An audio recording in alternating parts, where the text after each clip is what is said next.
Hello and welcome to Gamereactor Live. It is Friday, meaning one thing only. It's news. We're going to be taking a look at the biggest news that popped up during the week.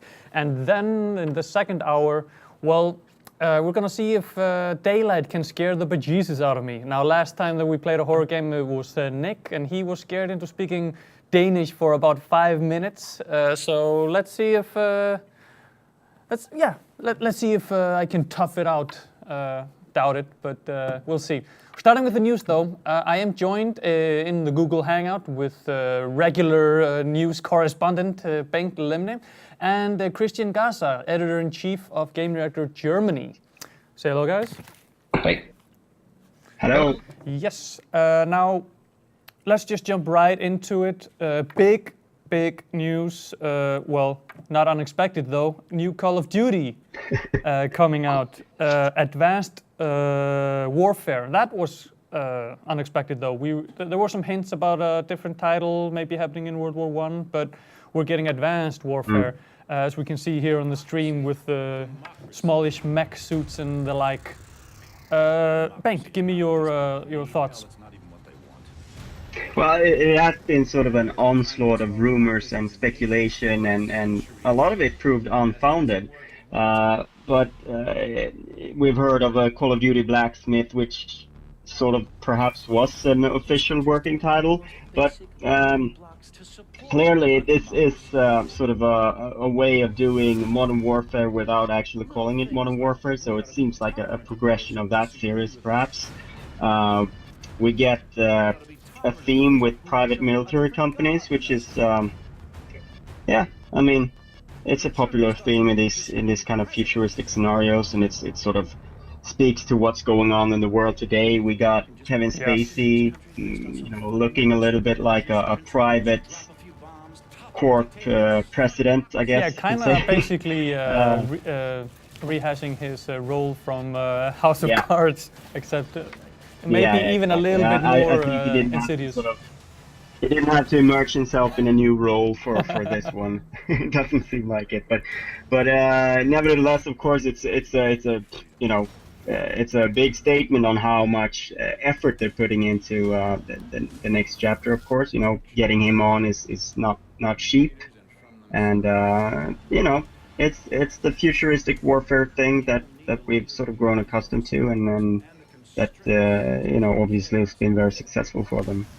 But I already think bringing in Kevin Spacey could also be a pretty bold statement in terms of storytelling. I mean, technically it could be possible. We don't know about it yet that they try to pan out a bigger story for the whole thing, bring a bigger focus back to the campaign. I mean, it has been pretty short the past few games. And it was better with the original Modern Warfare had a pretty strong campaign, and a lot of people still consider that being one of the best gameplay experiences they had back in the days. I mean, the whole Pripyat Chernobyl level. Ask any shooter fan from a few years back, and they will say this is one of the best levels they played. So there might be that coming back, and Kevin Spacey being such a prominent role in the trailer, it also might be sort of centered around his profile a lot more than in previous games. So we might even see sort of a House of Cards, Kevin Spacey Call of Duty kind of thing. Yeah, and also, I mean, the Call of Duty games, of course, are a yearly thing, but they've been developed by two studios henceforth. It was Infinity Ward and Treyarch, but this is a new entry into the series by Sledgehammer Games. So, I mean, maybe they get a bit more liberty to explore a different facet of the Call of Duty universe. Yeah, I mean, Sledgehammer were working on Modern Warfare 3 alongside Infinity Ward, or what was left of Infinity Ward at that point. So it's not their first Call of Duty, but it should be said that these 3-year cycles, of course, open up for something more, innovative, if you will. They've had more time to work on this than any previous Call of Duty developer.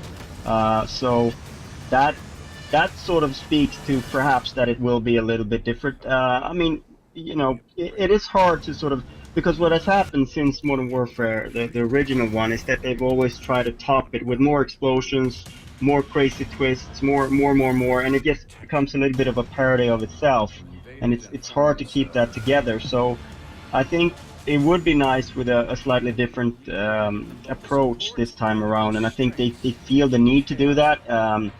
And it's going to be interesting to see. I mean, I fully expect the multiplayer to sort of remain very true to what we know as Call of Duty, and after all, that's really the core of it, and what people are most invested in. So they do have some room to explore a little bit more with the single player, and perhaps that's what we're seeing hints of here. And also, I mean, in the past 2 entries have been very focused on esports. Activision really pushing the esport aspects of the game.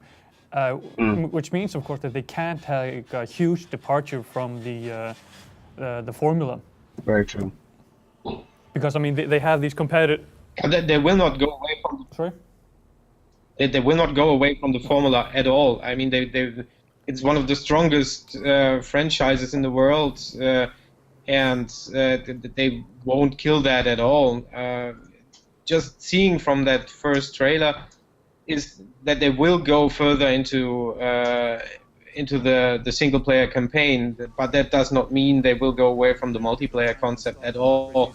I mean, they didn't talk about this, and I'm pretty sure they at the moment don't feel that they have to talk about it, because everybody is focused on what will be new in Call of Duty, and I'm pretty sure everybody knows that there won't be so much new stuff in the multiplayer. It'll be small changes. It also be adjustments in terms of what can they learn from the success of Titanfall, which is obviously pretty close to a certain degree. I mean, we see in the trailer soldiers running and jumping around in exoskeletons, and this instantly reminds me of Titanfall in the way the pilots run around and jump around, and I'm pretty sure we will see that in multiplayer, but that's not going to be a big change. Yeah, and I think it was interesting. They published 2 trailers for the launch here. They have the one that we're showing here right now, the gameplay trailer with Kevin Spacey in it. But then they also had like a sort of a mini doc in cooperation with Vice, focusing on the current climate of private military contractors, which is going to be a huge theme of the game, evidently. Which I mean, I'm a huge fan of Vice, so I thought that was quite interesting. But would you believe it? Vice are selling off editorial material. I've never heard of such a thing. Yeah. I mean, it's probably in line with their target audience to team up with Vice. So I mean, it didn't surprise me that it was not Shane Smith who was narrating that trailer. I think he was kind of like, I'll sell out to a certain extent. I mean, it's very interesting. I have some insight into like how a lot of the Vice media stuff works, and they obviously work very closely with a lot of contractors like that. I think they are very much in bed with the UFC, for instance, with their Fightland blog and things like that. So it's nothing uncommon, and they don't really hide the fact that that's how it's worked out. So, but it's an interesting angle. But private military companies again. I mean, we've already had, wasn't it? What's the name of that Kinect game? That Blackwater, was it? Yeah. Well. Oh yeah. So that I maybe it's the other the other angle on it, but So I mean, it's obviously a very popular theme, just because that's how warfare is. That's the direction it's taking, and that's it's controversial, and it's sort of like it feeds on conspiracies and all that kind of thing. So it's sort of a natural theme for it, I think. But there's also, I mean, there's the chance of them running into strong competition from the past, really. I mean, you have Crisis and. Well, there seems to be trouble in the neighborhood. Is it in Germany or Denmark? No, not here. There's no trouble in Germany. Never. they might end up running into strong competition in terms of. I mean, there was Crisis obviously, and all these new tech in soldiers, and they've done that very, very well. And you can, I mean, you always have to sort of copy some of that stuff. So there is a slight chance that this whole Call of Duty Advanced Warfare stuff will be a copy of what we have seen before. I mean, there's even, wasn't it Ghost Recon Advanced Warfighter? Almost a similar name. Yeah, they had the same sort of exoskeleton and the drones. Exactly. And, pretty much the same style in terms of how the soldiers work, and I'm pretty sure they will add more bang and boom. And instead of third person, it's going to be first person and probably less tactical as well. Yeah. But obviously, but still pretty similar. So I mean, it's not like that. This is the easiest turf you can enter. No, it's sort of like, you know, when everybody was making World War I games and let's move into you know, the current warfare, and now everybody's moving into future. So I was hoping for World War I Call of Duty again, but World War II. Yeah, the trench wars aren't that much fun. But yeah, I mean, I hope that Activision take the chance with 3 developers to really differentiate the entries a lot more than they've done in the past. I feel like they did the World War II thing, then they moved on, and then, you know, now it's the futuristic stuff. I would like the entries to be clearly marked so that, you know, now we get this future, then maybe we'll get something that's, you know, current day or World War II, but, you know, make sure that they're not sort of just in one theme and then have annual releases along the same theme. But, you know, I'm sure there's a plan in play somewhere. For sure. Yeah, but I mean, also, if you come back to the idea of them having a more story-driven experience, that's actually the part where it could become a lot better than the previous entries, because if they focus on storytelling, if they do something, I mean, even something similar like a decent TV series, there is a good chance that this could be a big thing. And I mean, there is E3 is still coming in, so they really want to tell something at E3 about this game. So I think we can still be curious to see what's happening there.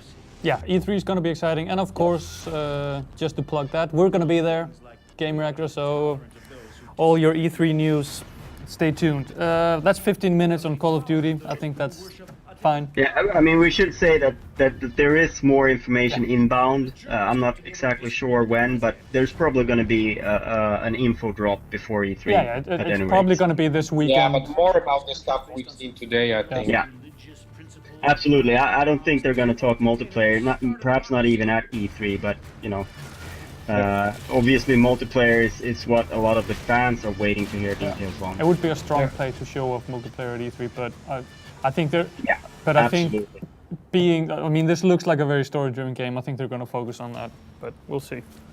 Moving on, second news piece that we're going to be talking about.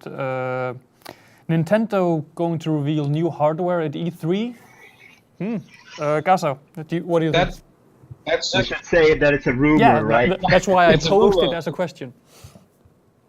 It's an educated guess from editors in the US, from fellow different bigger medias, and they claim that they have heard people talking about new hardware without specifically saying what it could be. In my world, it could be anything from a revised version of the Wii U, which I personally think is not very obvious and it won't happen. More likely be something like actually added on hardware to the console, or maybe 3DS. I don't think they will show proper new hardware for anything. Maybe, I mean, they still have this this little V sensor you can plug on your thumb, and that was announced, and maybe it's even that, because nobody really said something about what kind of hardware it will be. I mean, my shot in the dark, also because it's just something that I would like to see, would be a new controller for the Wii U with 3D integration on the screen. big silence on that. Yeah, Right. So that's you then. Yeah. I'm not sure if combining two of the features that haven't been truly successful for them would be the big way to go. No, I mean, Dory, hey, I mean, if it doesn't work separately, bring it together.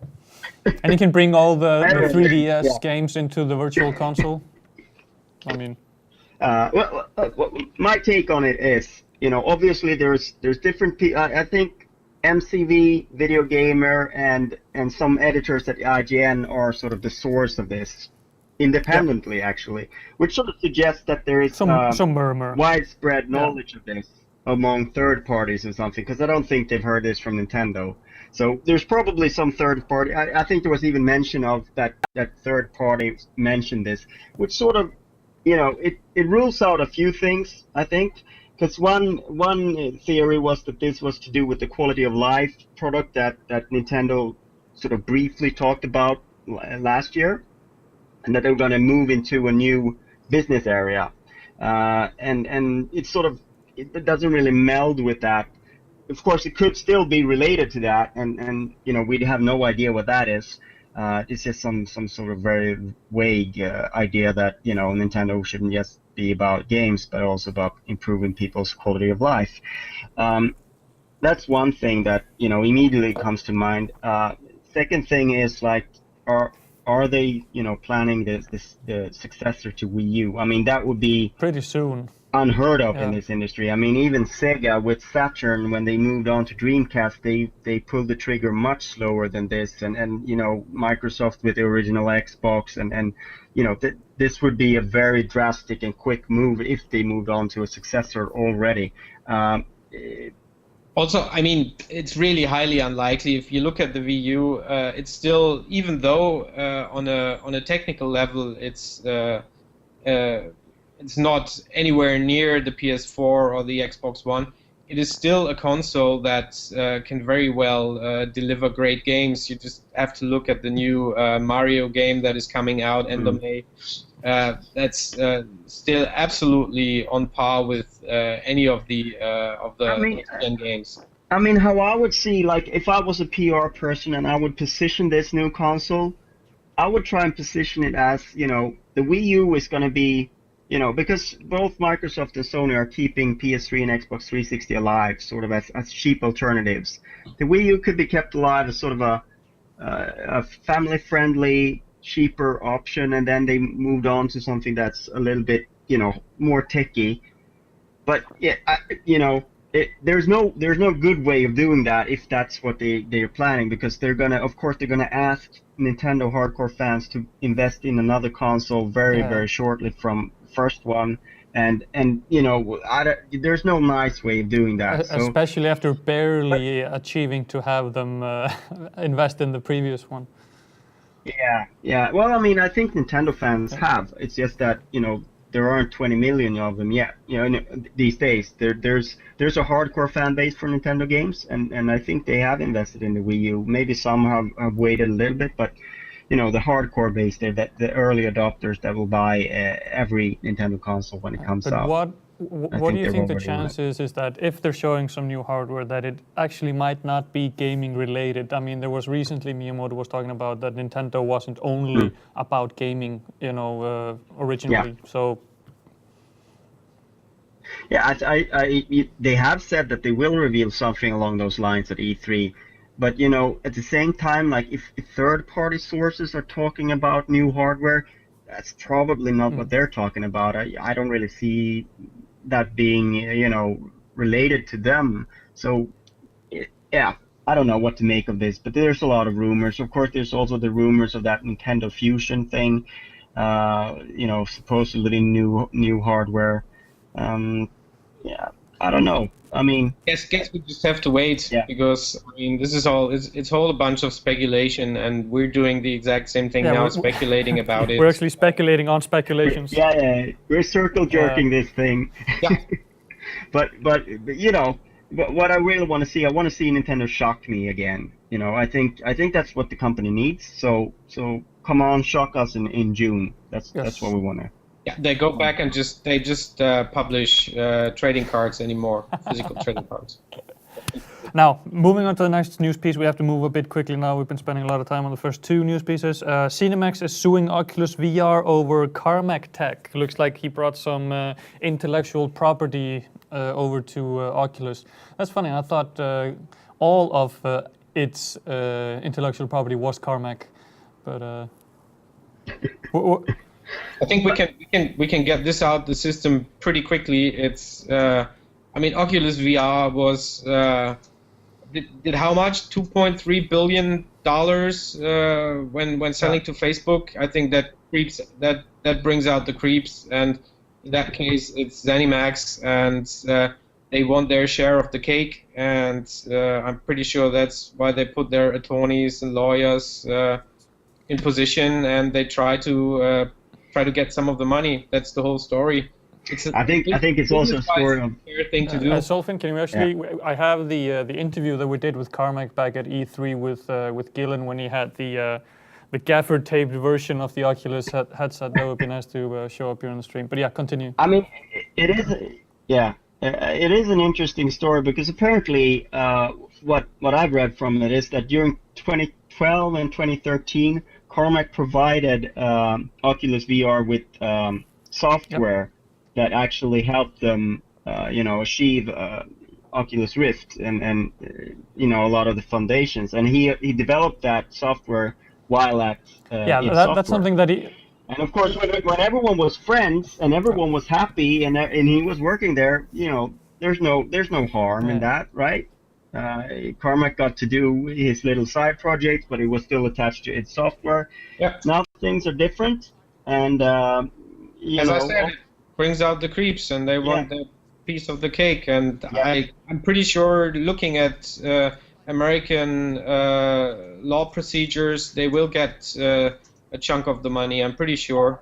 As I understood it, they have been in negotiations over sort of coming to a mutual agreement on this, but apparently those talks have fallen through. And I mean, it's in a way it's only fair. I mean, if you work for a company, what you produce while you work there is sort of their property. So some sort of agreement had to be made. But the Bethesda are clearly looking like the bad guys in this, and there's no way around that. And in the end, it's all Zuckerberg's money, and we don't care about Zuckerberg's money. He has much of it. We have all given him his money, so yeah, exactly. So it's all our fault. It's our money. I just wonder if Bethesda are also going to go after Carmack's rockets, because in the interview at E3 that we did, he was talking about the stuff that he was doing for Oculus in his free time, and his, he's working on rocket science, just, as a hobby. I wonder if they're actually going to go after that as well. Well, if he reaches the moon, maybe, Or the Mars. I don't know. Well, if anybody's going to do it. Moving on. Any last words? No, moving on. No. Let the lawyers sort it out. Kill all the lawyers. Disney. Last week we got Skylanders Trap Force, but there can't just be one new physical toys turned video game characters. So of course we have Disney Infinity 2.0 Marvel Superheroes announced this week. Fancy new trailer. Gaza, give me your thoughts. I know you love this. What? I didn't pay attention. I heard Disney Infinity and my brain skips out.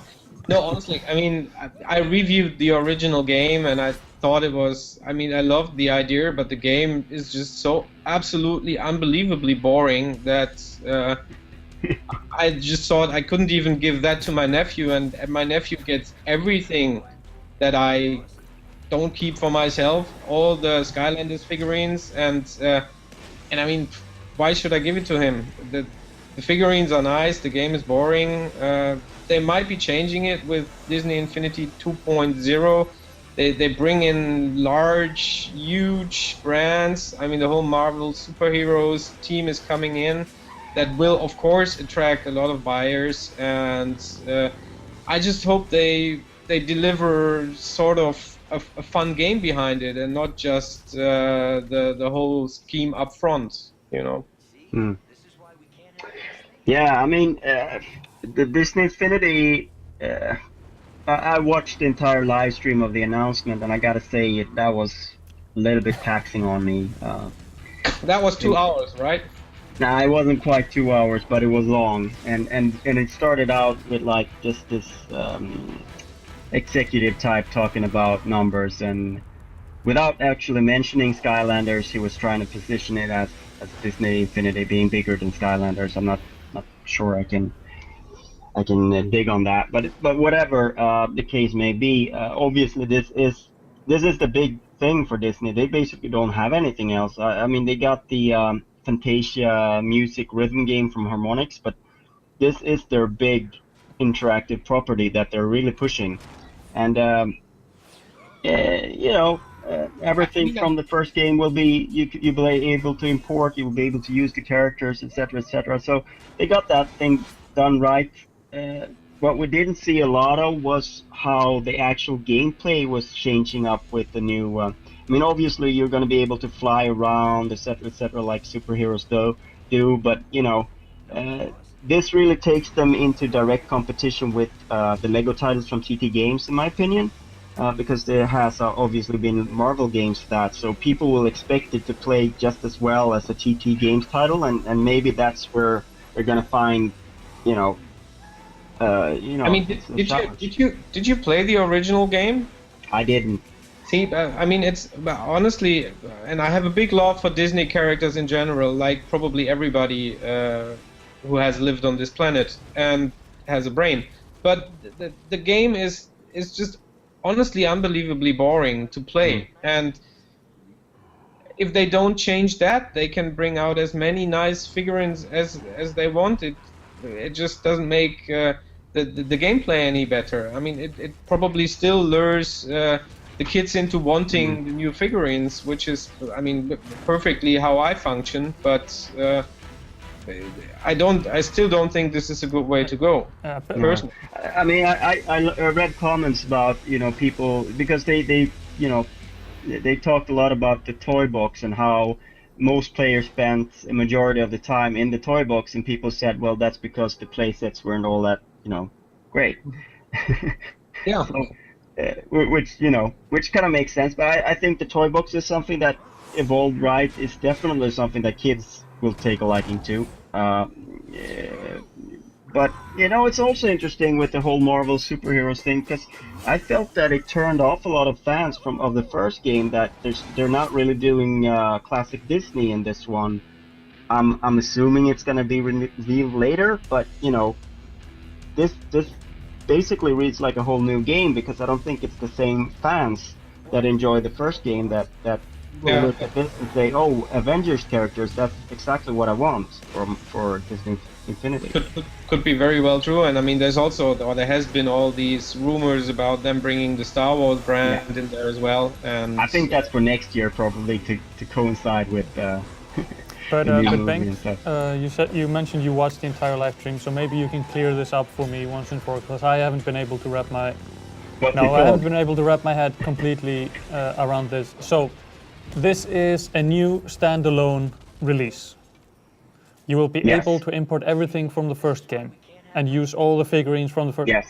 All the toy boxes, and you will be able to use all the characters in the new game. And all the hardware. But the characters from this game won't be compatible into the first game. No, not as far as I understand. So then it's basically. And it's also coming out on Xbox One and PlayStation 4, and they're not doing a Wii version this time. So this is basically the same way that Skylanders are releasing their games as well. Yeah. Well, moving on, I want to talk about something else. Let's see what that is.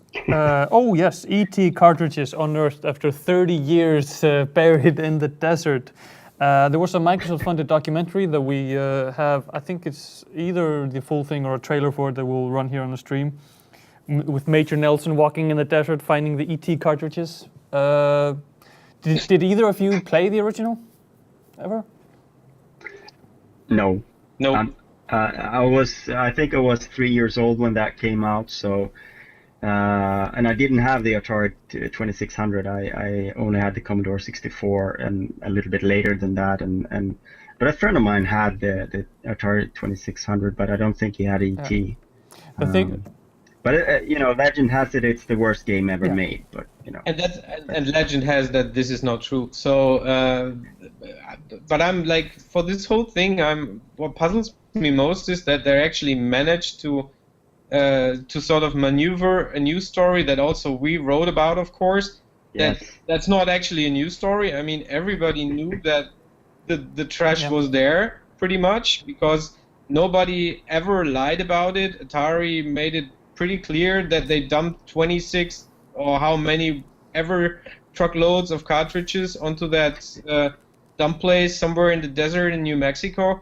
And then Major Nelson comes around, gives, I don't know, $100,000 to a documentary team and says, okay, let's go. We go. And we are being archaeologists now. This is Indiana Nelson and his team trying to find the ET cartridges in the desert.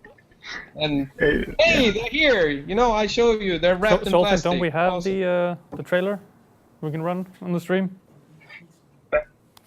My take on this, I mean, I totally agree with you, Christian, and it should be there.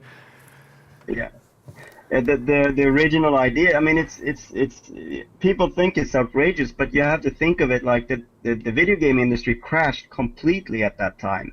There was no way they were going to sell any of these copies of cartridges or anything. These were dead. Taking shelf dead and weight. storage. It was taking up storage space. They had to pay for it. This was a way to sort of cut costs. Let's just and they would have to pay for it if they took it to a landfill, as well. Yeah. But they did pay for it. But it was still cheaper than keeping them in storage. So probably what they did was actually a pretty clever move. Maybe they even did that on purpose. They just stored it for 30 years in the trash, and now every single game from that pile that goes on eBay will make them a lot more than it would have made them back in the days. So too bad Atari aren't alive, right? Now, I mean, I would buy one. Hey. Now, I can actually say that I have had hands-on with this game on the original system 2 years ago when my friend found it at a he found it on like the yellow pages basically, and I can say that it is a horrible game, but it is not the worst game that I have played. It's just no, but you play a lot of games on Steam, so it can't be the worst game. So. And you can see that it's made by one guy in a week, basically. That's what it is. I think they had a few months. No, I read. Well, I'm not going to disagree with you, but I read an article where they talked to the guy that made it, and it was about a week that he had to make. The thing was that it was based on such a big license and coming out on the system. Yeah. Yeah, I mean, it was a huge movie at that time, and of course, video games didn't take years to make at that time either. So I mean, when we're saying that he had little time, I mean, most of the big hits at that time were made in months. It's not, it's not an unreasonable thing that he was given a short amount of time, but a week, of course, that's probably not enough, but. I mean, he was probably given 3 months, and then he said he did it in a week, and he actually made some money on it. He agreed for 2 months and 3 weeks, and then went on holiday to New Mexico in between. I got the money.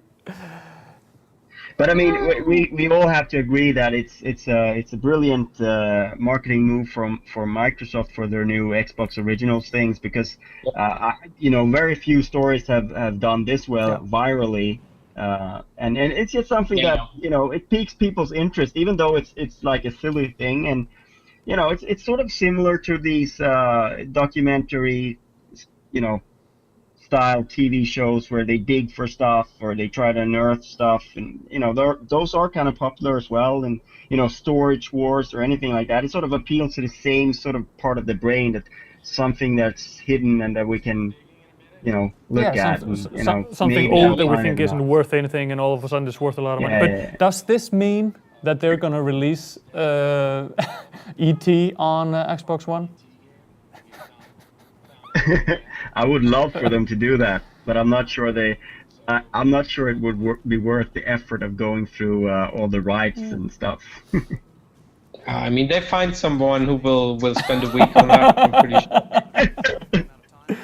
Oh, It'll be the HD version, yeah, right. Maybe 2 weeks then. well, moving on. Let's see my list here. We have 12 new indie titles coming to PS4 and Vita. Did we skip over the Xbox Originals Oh, thing? yes. Are we going to tie them together a little bit, talk about what Microsoft are doing here? That. Because this was clearly, the whole ET thing was clearly the PR launch of Xbox Originals, and brilliantly done, I have to say. Outline a little bit what Xbox program. Originals is exactly, because when I saw the name Xbox Originals, immediately I thought, oh, they're bringing all the Xbox original games to the Xbox One. But of course, that's not the case. No. You should think Netflix exactly. Originals. This is how they're doing original programming on Xbox Live that you'll be able to watch on both Xbox 360 and Xbox One. Clearly, this is the sort of the killer app for their sort of TV approach with their consoles. They're producing their own content, and this documentary on the ET excavation is going to be part of that, as is some new original programming and the Halo series that they announced, and they've also teased TV shows for Fable and I think it was Gears of War as well. That was this week as well. They teased the Gears of War TV series. Yeah, and they're redoing Humans is a remake of a Swedish TV series called Äkta Människor, Real Humans, that they're also doing. So it's not just video game related stuff. It's going to be original programming, in that sense as well. So, I mean, it's basically what they're doing is that they realize that positioning themselves as sort of a streaming box in living rooms, they also need to have sort of something that you can only get with Xbox. And I think that's a smart approach. We don't know the quality of this stuff. We don't know if it's any good I mean, at all. Spielberg is tied to the Halo project. I mean, it's definitely has promise. They have gotten the names attached to them, but we still don't know about how good everything's going to be. But yeah, I mean, they're doing things in what I would say is an interesting way, and making themselves relevant in this space. It could potentially be big. I mean, it's a shot that they take. It will cost them some money, but if 1 out of 10 works, that could be enough. I mean, look at the Walking Dead TV series that didn't take so much money to produce and became a huge hit. And if they manage to come up with something equivalent to that in terms of quality, House of Cards, it might be cool. I mean, the Halo series that they released on Machinima, that was pretty good. I mean, it was worth watching, I think. So, I mean, there's definitely stuff they can do there. Maybe it's hard to see them sort of getting money back from the investment by just doing it on Xbox Live. But I think it's more about actually, as you said, luring people into using the platform rather than just trying to get a direct money back thing on the program itself. I mean, they're building an ecosystem for everything streaming on their device, so that's clearly what it is. Okay. So now we are moving on to 12 indie titles coming to PS4 and Vita. Two of my big favorites, Nidhogg and Spelunky, are amongst the ones listed. I think we have trailers for all of them that will run here on the stream. But Bengt, what do you think about the selection? Well, I mean, first of all, it's like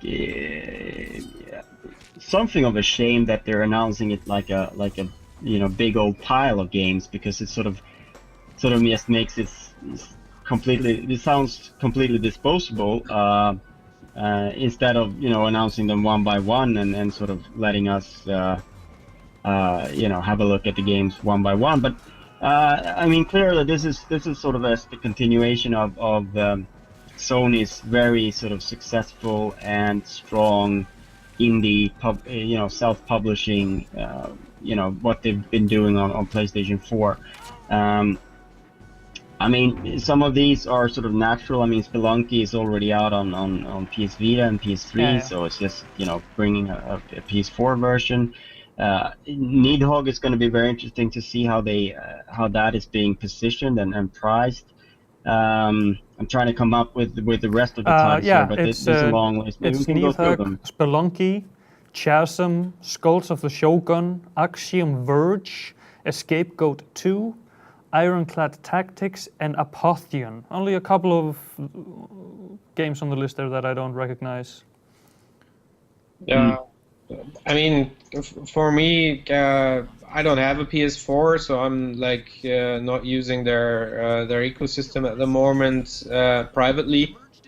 But looking at the titles, there is nothing that would make me go buy a PS4, and it still remains the same thing. Spelunky is one of my most beloved indie games of all times, really, and okay, that is coming to PS4 as well.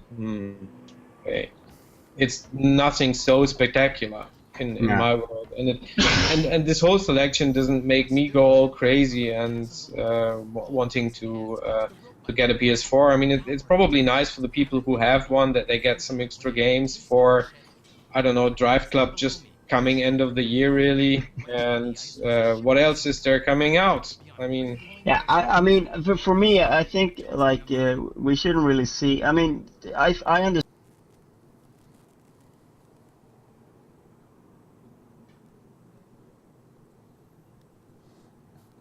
I don't see that as a bad thing.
okay. Right. Shall I just? I mean, I can. I'm probably not the talk about all the PS4 indie titles in particular. Is Bank back? I don't know. I thought we were on the same. Yeah, I can hear you. Yeah.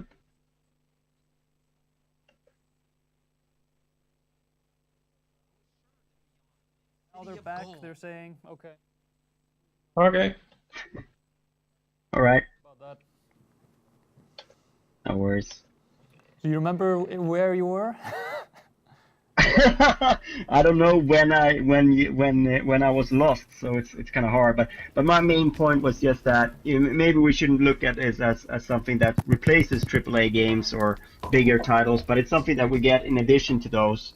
And I personally, I've spent quite a lot of time on smaller games with my PS4, and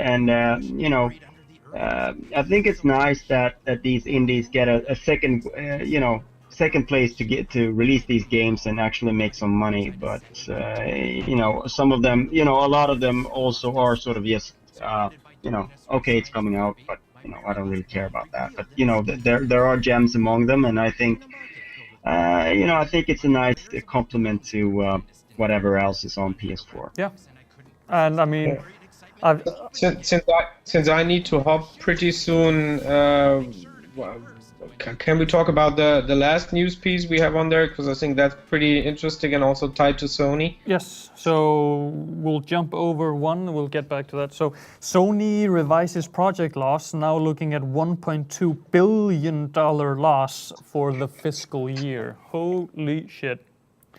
Yeah, that's all for the indies, dude. No, that's of course not true. But where did that come from? Was that this whole Blu-ray thing? Yeah, I think the market for Blu-rays is one of the main things there.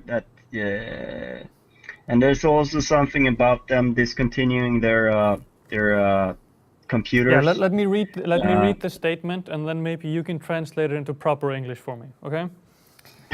Sony expects to record write-downs for excess components in inventory and accrual of expenses to compensate suppliers for unused components ordered for Sony Spring PC lineup. It was also mentioned that 25 billion yen was lost in impairment charges mainly related to its foreign disc manufacturing business.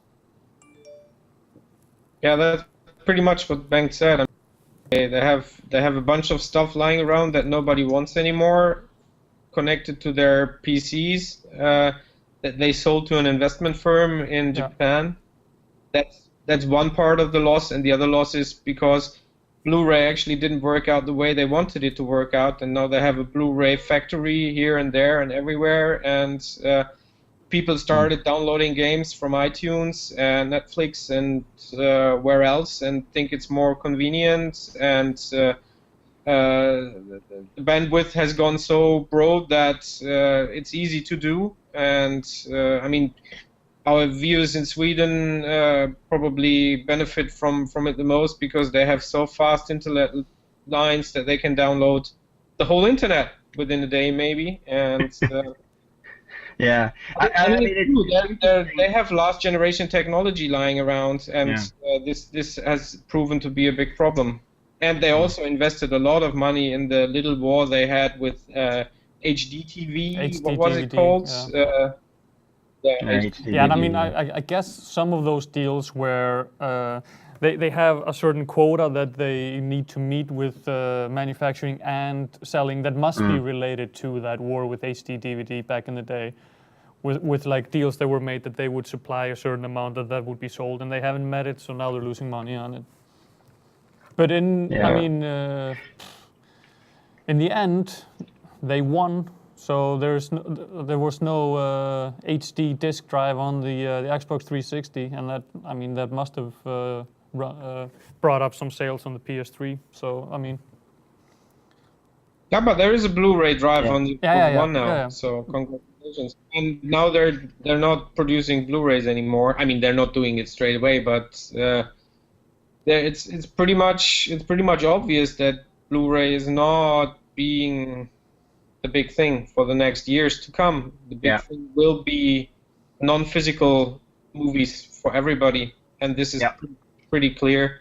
There always will be people buying Blu-rays because they like to have a box in their bookshelves or in their Blu-ray shelves. You might want to say, but there's many people who move on and just go the convenient way because, and I mean even stuff like. In Japan, people have small apartments. They don't want all these boxes anymore, so they're pretty happy to just download stuff. Same in Korea. And it's one of those things. Like if Blu-ray had gone as big as DVD, Sony would have made a lot of money of it because of all the licenses involved, and they'll still make money because you still need a Blu-ray drive on a lot of devices. So they'll take in some money from that licensing. But, obviously for movies, streaming is superior. We're not quite there with games yet. So I think there's still, people, even in wonderful Sweden, I have to say that downloading a game from a PS4 is not, sometimes I would rather prefer buying a disc just because it's, I have to keep my PS4 on for 24 hours to get the whole thing down. Yeah, but in that case, that's not the problem with your internet connection. The problem is on the other end. Yes. Yeah. PSN. The PSN is very slow compared to Xbox Live, for instance, and Steam, of course, is very fast. So that is something that Sony needs to work on. but obviously they've already invested in the whole streaming thing with Gaikai. They've already done the move for the future in that sense. It's just that they're living with these past sins, and it's dwindling faster than they were expecting, and that means a lot of costs.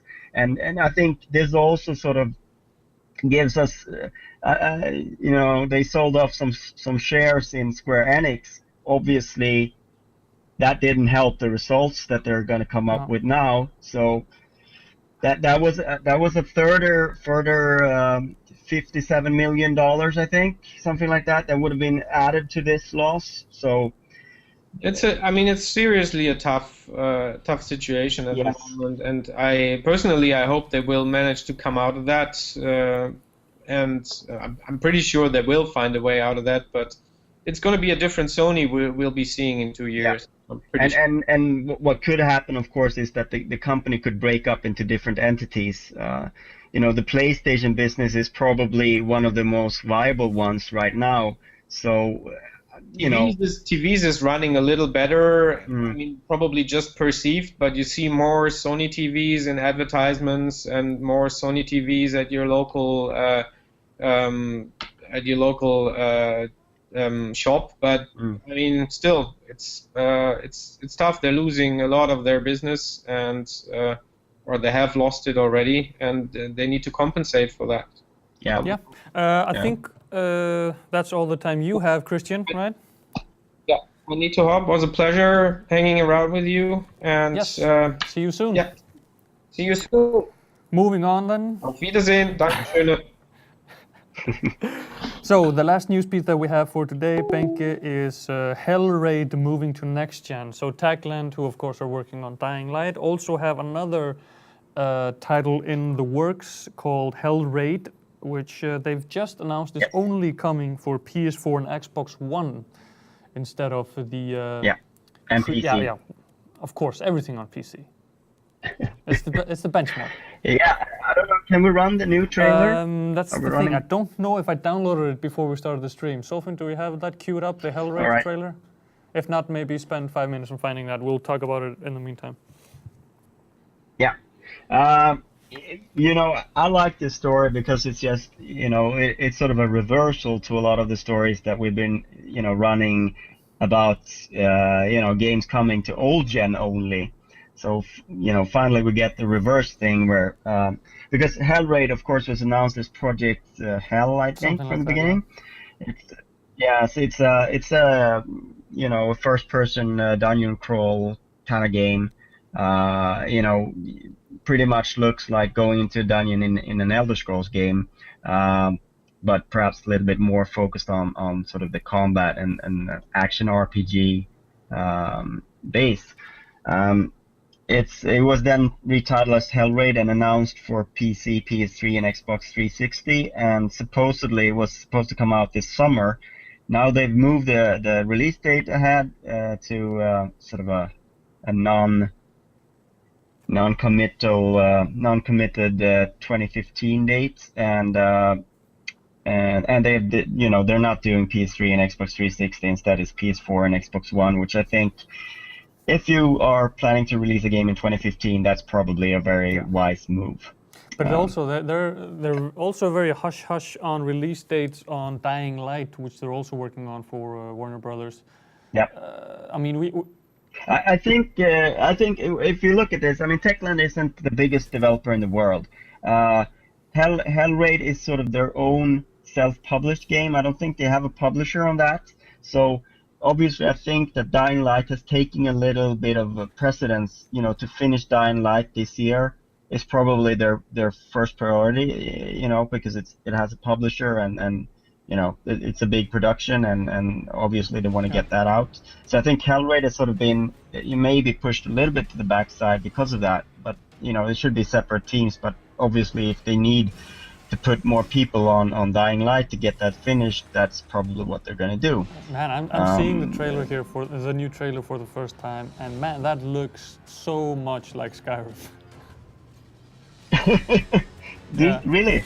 Yeah. I don't think there's going to be an overworld per se. I think it's just going to be based in these dungeon-like just the graphical scenarios. style, the dual wielding, Yeah. the magic powers, and Yeah. the design of the UI with the kind of gothic curls and stuff. Yeah, Well, they yeah, know yeah. which Yeah. they know I which mean, demographic they're going for. I don't think it's ever been a secret what we've been looking at. But you know, it's not like that we're getting too many games in that sort of genre. It's I kind of like that genre, and I would like to see more games in that space. Yeah, I mean especially now, we're probably not going to get a new proper Elder Scrolls in quite a few years. Techland So can take not over this that part of the industry and let you know, Bethesda focus on the Fallout franchise. That's all I want. Give me Fallout 4. I want everything. I'm greedy like that. I want a new Elder Scrolls and I want a new Fallout. I want it all. Well, but I think we're getting a new Fallout before the next the Elder Scrolls 6. Quite frankly, because I think you know, they're putting in a lot of effort into Elder Scrolls Online, and they don't want to confuse that with a new Elder Scrolls too soon. But we're getting really off subject here. Yeah, that's true. So, but I mean, I kind of like the fact that you know, now developers are saying, let's not publish on PS3, Xbox 360. I predict that quite a few other games might drop PS3, Xbox 360 support as well. You know, Mad Max was recently delayed into 2015. Yeah. I'm not sure we'll see PS3 and Xbox 360 versions of that game. There's been a lot of talk that we'll still see the PS3 and the Xbox 360 supported for the next 2 or 3 years. Yeah. I think that's. I think. But I mean, it costs money to support them. You know, it's not like it's. Oh, we'll just do these versions as well. They take a lot of effort, and if you got a PC as the lead, you know, you're gonna have to do a lot of alterations to get a PS3 version and Xbox 360 version. And I think that's not wrong. I just think that we're gonna be seeing less games that are coming out on both generations. It's going to be either or. We're seeing the next grid coming out only on 360 and PS3. You know.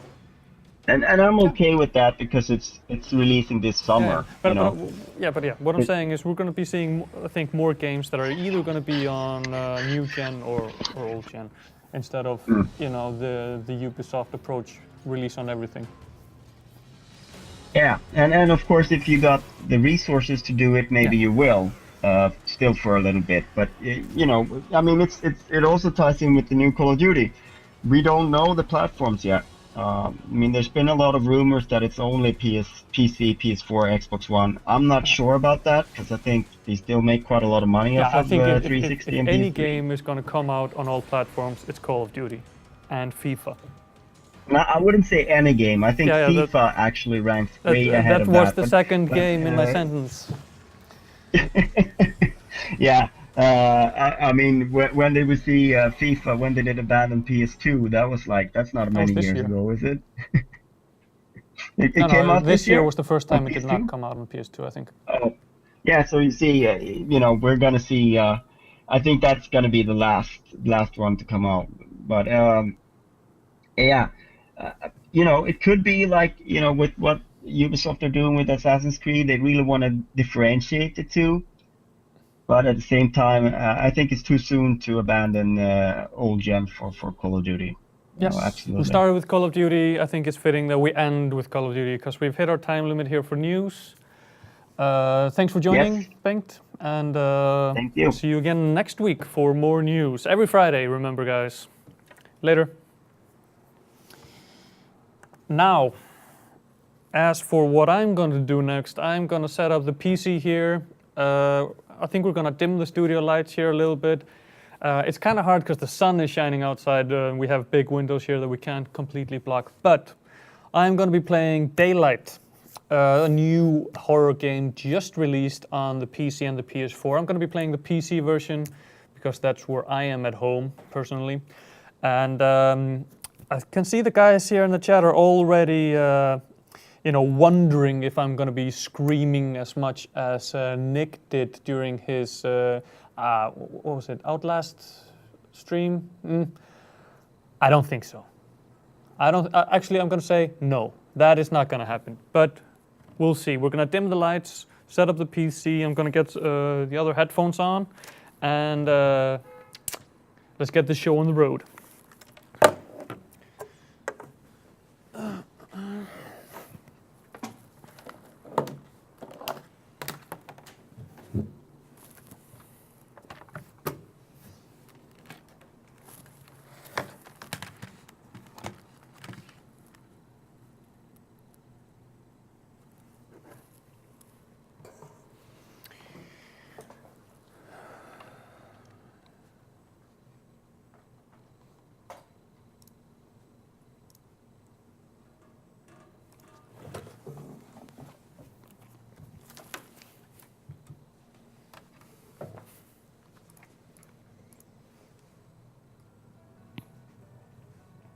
I'm getting audio.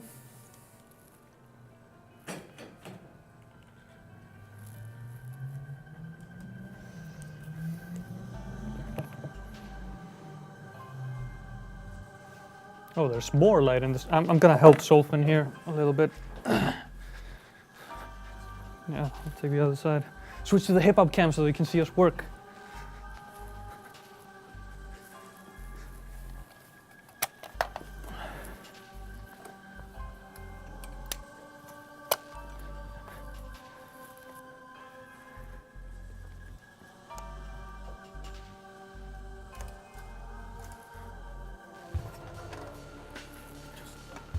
Yeah.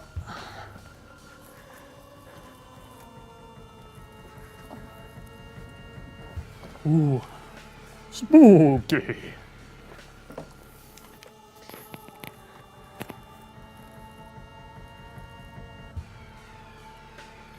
Okay. Yeah, as you can see, we have daylight coming in. Fitting, eh? Okay. That was the last one of those that I'm gonna make today. I think let's move the chat over here where I can maybe see it. Let's see.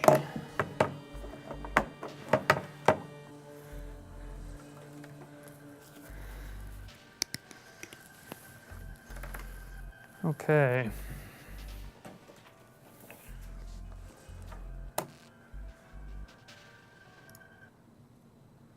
Let's load this up.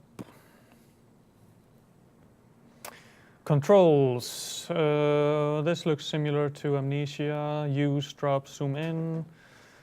Phone will help you find your way. Okay, view map. Use glow stick and flare and throw. Okay. Ooh. Good, you've arrived. Sarah, focus. Maybe you can dim that a little bit. They certainly have. Use that machine in your hand. There we go. Now we're cooking. Much to learn. Where am I? And I am playing as a female protagonist. That is always refreshing. For your arrival, gather up everything you can. The memories contain. Can barely hear myself talking even. Sarah, listen to me. You must succeed. You must succeed.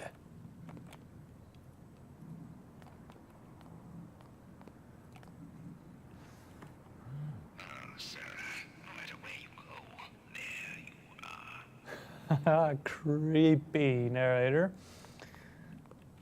Let's see, I don't have any flares or glow sticks. But I want to rave. Let's see. Something's gonna pop out. Now wait, let's make sure that we controls, settings, sensitivity. I want this to be on hard. Is there any? Everything is set up to the highest in the graphics, of course, because we have a beast that Median supplied us with. Let's put on subtitles for the stream.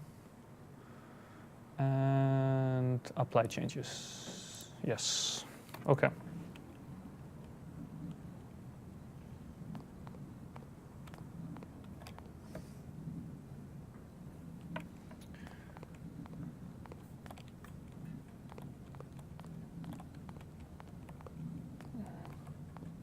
Okay.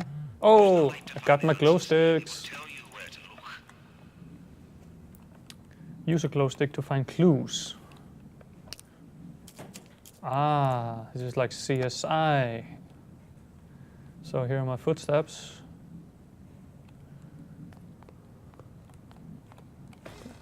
Oh, snap. That was the door. Relax. Any clues in here I need to find? Nah. Onwards. Now my threat level, I can see down in the right corner, is at 0. So often maybe I can move my camera a little bit up so that they can see what's happening in the left corner. There's some UI there. Oh, interact with this desk. Patient, age 10 months old, has been readmitted by her foster parents due to odd and frightening incidents that occurred shortly after she left the hospital. Oh my god. Oh shit. I just caught an STD from a desk.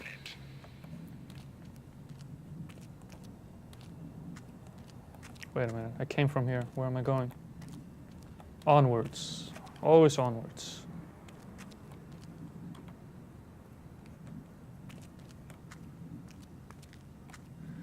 And remnants, 1 of 6. Okay, so I'm looking for notes. That fits in with the genre.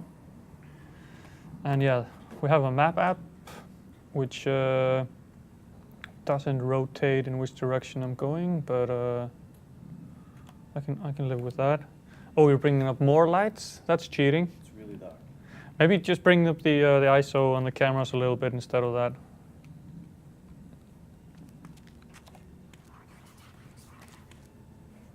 Oh, creepy noises.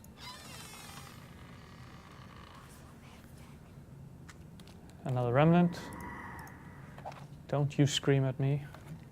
Patient 27C suffered from an obsession with mazes. Well, I have a feeling I'm going to be stuck in a maze right now.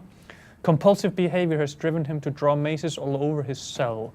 Having run out of space, patient turned on himself, carving an elaborate maze into his own flesh, completely enveloping his chest, part of his back, forearms, and upper arms. Well, I just saw a little flash of that earlier, and upper thighs, even parts of the buttocks and genitals. Ah, nasty, nasty. Patient restrained via straitjacket and placed in solitary confinement. Let's hope he's still there. Holy shit, this is a very shitty light that I have here.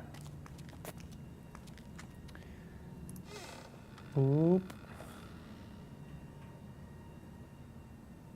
You missed on graphical max setting. How dare you? Let's see.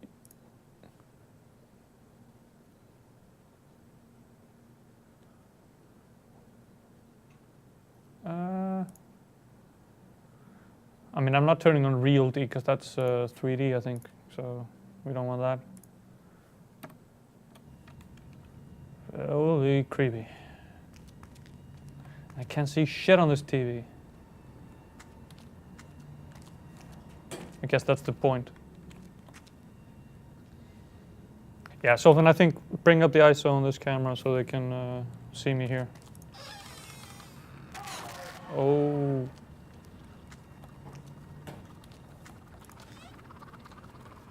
Oh, shit.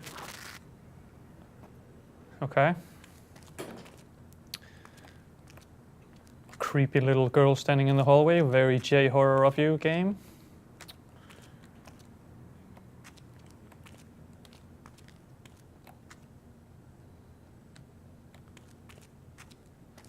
Where am I going?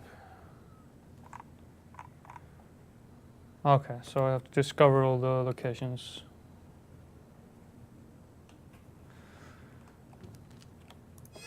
Let's hope the battery on this phone lasts longer than the battery on my phone, because otherwise this should be over in like 10 minutes. I know you're there.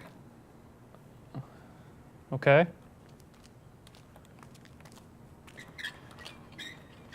Okay, that's moving on its own. And a dead end. Is there anything on the wall here to pick up? Nope.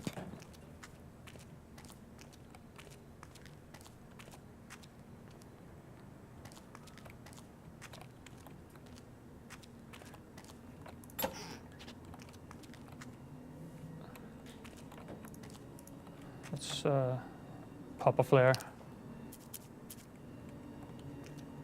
Creepy music. Something's gonna jump out soon. Oh, what is this? Ah, Adam, I think I saw that thing you were talking about the other day. I don't know what the hell it is, but it ain't a person. It just stared at me and then it disappeared when I shined my light on it. Billy says I was seeing shadows, but I know what I saw. Something's not right down there. I'm putting a transfer request. George. Okay. That's a good thing. Just shine my light on it. It'll disappear. No worries. Where am I going now? I've been here before. Let's see if I can make a right here.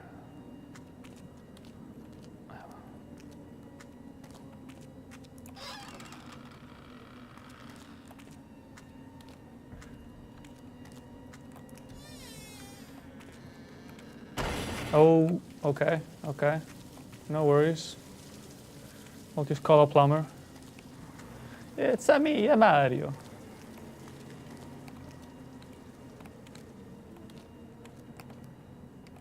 That's not creepy at all, just a bunch of cribs.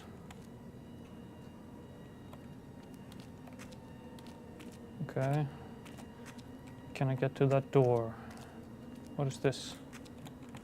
Oh, nail, okay. No. And there's no jumping, of course. There's no way through here.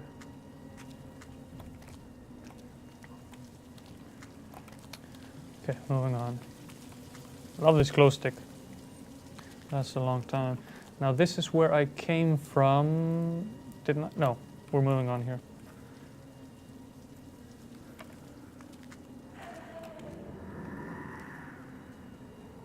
Okay. Now Solvin, you put the audio up high on the game for the stream, right? Because that is one of the creepiest things so far, at least. Oh, little girl. Oh. Yep, I'm gonna be moving this way.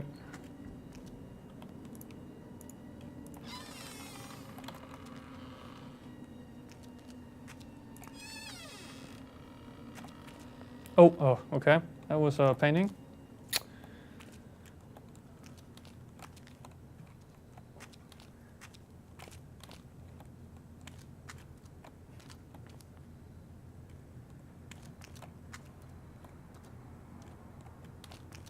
Okay. Hear a clock, but I can't see one. Okay.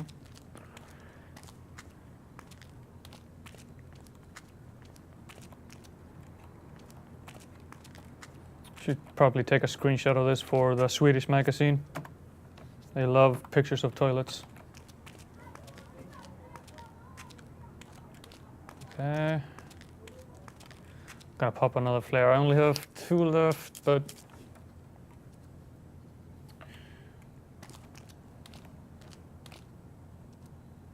oh, there's the clock, yeah. But oh, there's plenty of stuff to open up in there. What am I thinking?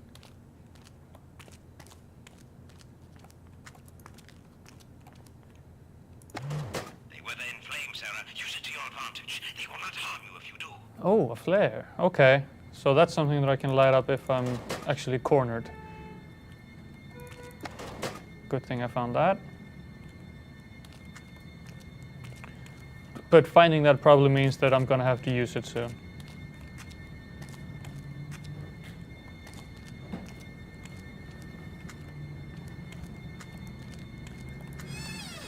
Okay.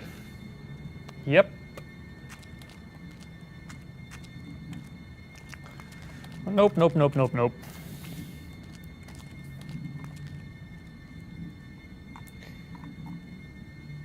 Okay, just straight forward. Let's see what's at the end of this hallway.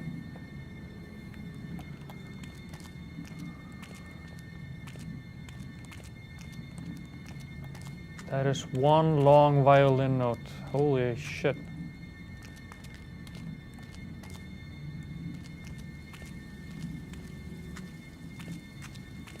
What is that?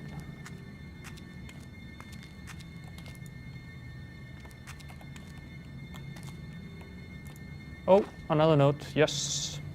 4 out of 6. Dr. Mercer, Nurse Foster has complained that orderly William Ferris disappears for hours at a time during shifts, and when he finally shows up, his hands and the knees of his pants are as dirty as though he's been out digging in the dirt. When she asks him about it, he seems confused and asks where he can bathe. This is the 4th complaint in 2 weeks about Ferris, and I thought the matter should be escalated to you, Percy. Okay. Why you got a dick block? The stuffed bear, whom the patient refers to as her beloved, has been placed in quarantine. The doctor recommends incineration as it has come in contact with the girls and might carry the disease. None of us had the heart to burn the stuffed animal, though I guess Miss Scottman isn't the only one in this place with a soft spot for such a wretched little girl. So, am I looking for a teddy bear? I believe so. It is so dark in here. Oh. But this is the final note. Ah, I see it. They've revealed the sigil. Reclaim it and bring it to the gateway. Yes, Miss Eunice Goodman gave patient a stuffed bear as a toy without permission from patient's doctor. Mr. Goodman has been thoroughly reprimanded and was reassigned away from the children's ward until further notice. So, oh, my threat level is so high. Holy shit. I'm ready on that fucking flare.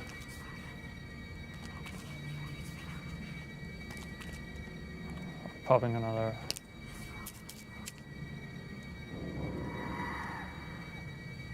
Okay, moving on.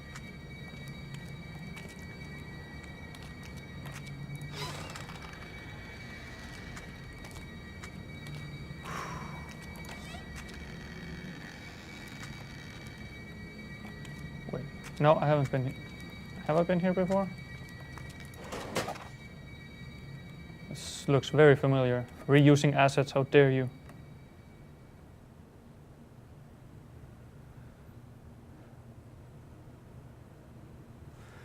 Okay, history of New Kipling. Once a small fishing village, New Kipling blossoms into a prosperous town full of eager and optimistic people. The town, facing overpopulation and limited resources, looked to other options to sustain its people.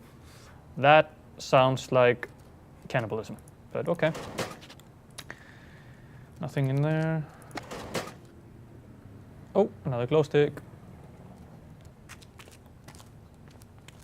Sure, I've been here before. Creepy whispers don't freak me out.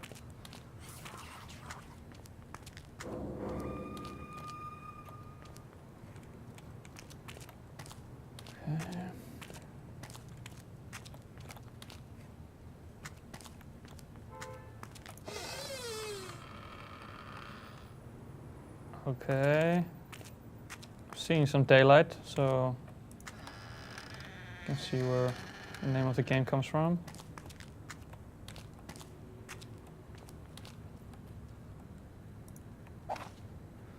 Staff responded to screams coming from patient 60E's room. On arrival, there was blood all over and patient was slashing herself repeatedly with a scalpel. It is unknown how she acquired the implement. Well, while there was a lot of blood, none of the injuries were deep or serious. They were all surface cuts, as if she was not really trying to hurt herself, just make a giant mess. Patient 60E has been remanded to solitary confinement as a danger to herself and others. Dr. Mercer is also now directly taking her on as a patient. Hopefully he will be able to cure her of her inner demons. Ooh, let's hope that's not in the Catholic way.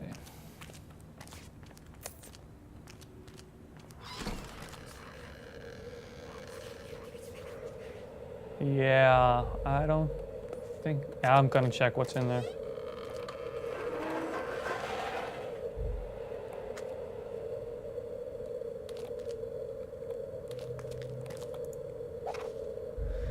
I'm getting tired of reading these. I want to find a teddy bear. Oh.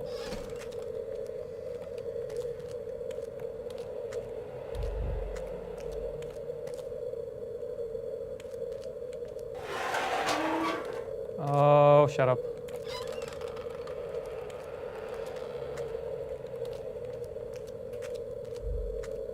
Nothing.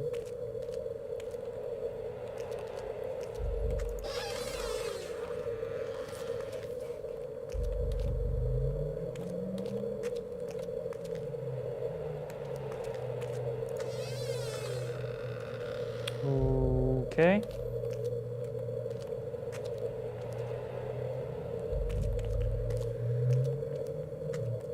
Getting a little bit freaked out. My threat level is now officially a weird symbol.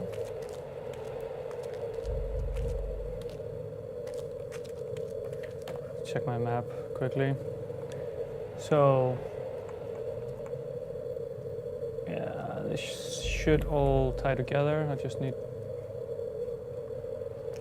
go this way.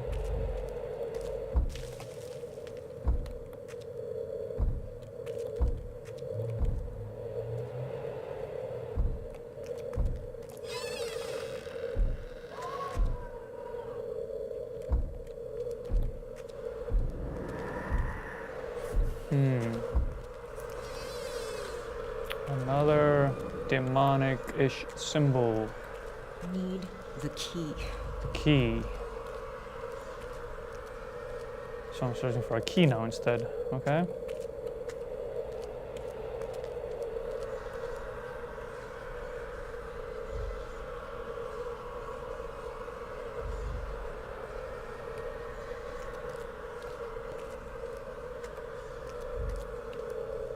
Oh, I can run. Why didn't I try this earlier? Well, maybe because you were freaked out.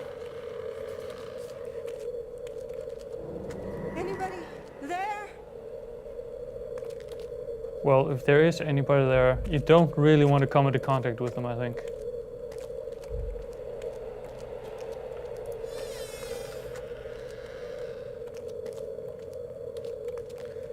Time for a glow stick. Fuck this.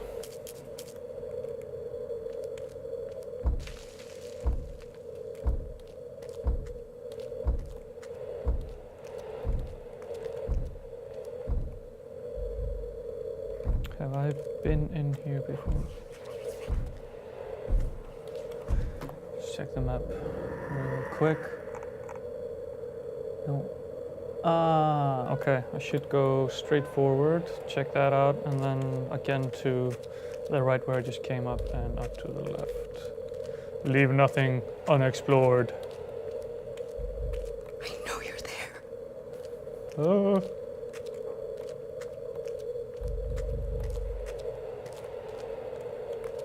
Okay, another dead end.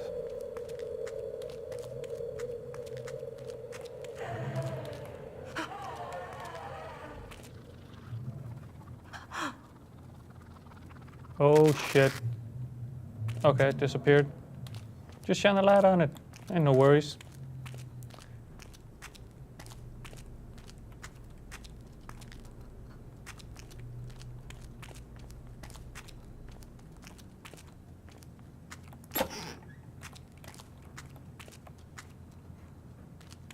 Right. I have some unexplored stuff here, right? Can I go up here? No, that's closed off. So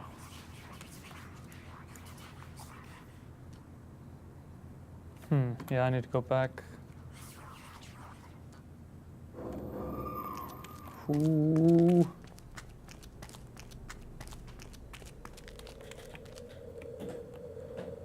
That was that flare. I still have 2 flares left, but I'm gonna save that for a little bit.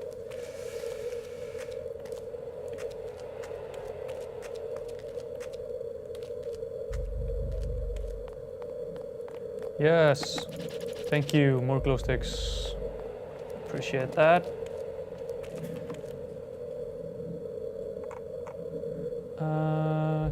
Yeah, take a right down here.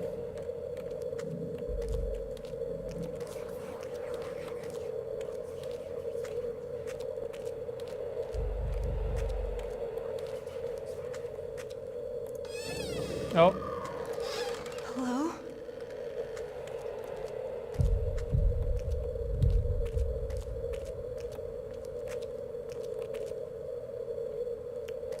Definitely been here Oh my before. god, what was that sound? You're just now hearing the fucking sounds.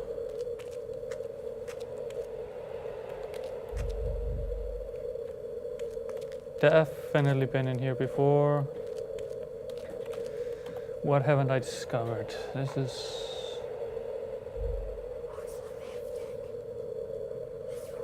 I must be missing something. Wait, let's see controls. Is there a legend on this map? No legend on the map. Okay, fair enough.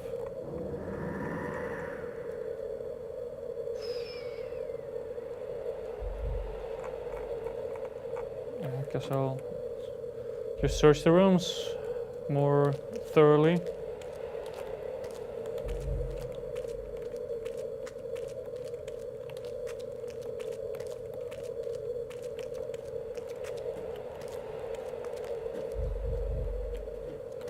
Now, if anybody has, of course, played this game, maybe you can nudge me in the right direction in the chat. That would be appreciated. Let's see. Yeah, these rooms I might need to explore. Let's pop a flare, see some hints.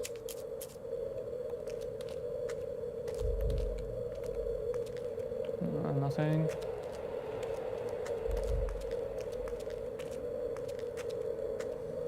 Oh, pop a glow stick rather. Another flare.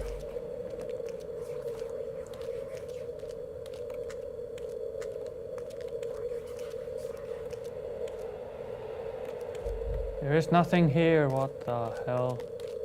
Oh, hang on. I haven't been through here. Okay. Show me the teddy. Nope. Another goddamn dead end.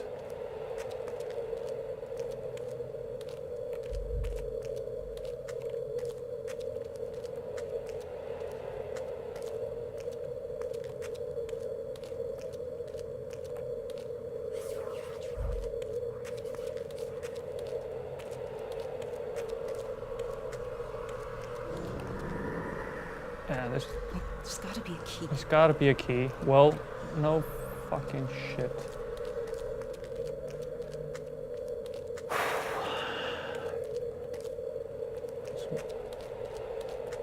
Anybody there?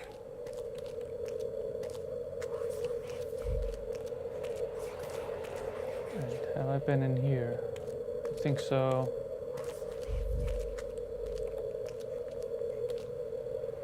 Yeah, complete dead end.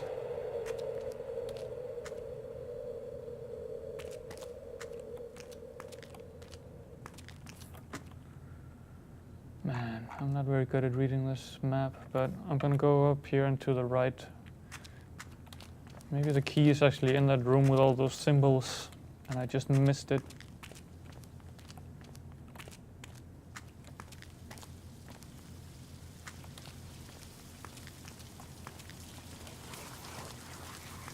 Or in here maybe, one of the crypts.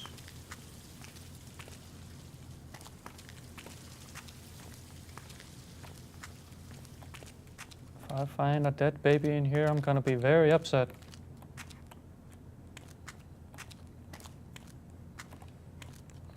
Maybe there must be a way to that door. No, it's all closed off.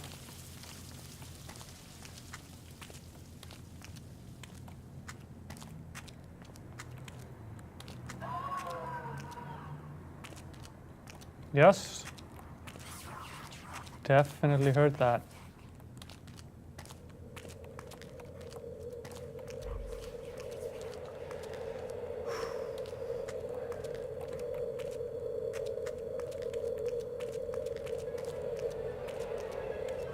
Hell is this? Okay, this was not here earlier. For sure. Yeah, go to the room with the maze. That was not there earlier. A black veil of sickness, disease, and despair, sudden and swift.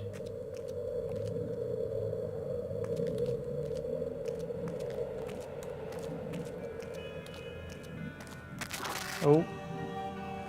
Okay. Hell, My thoughts exactly. Thank you, protagonist. can it be? Can... I see you.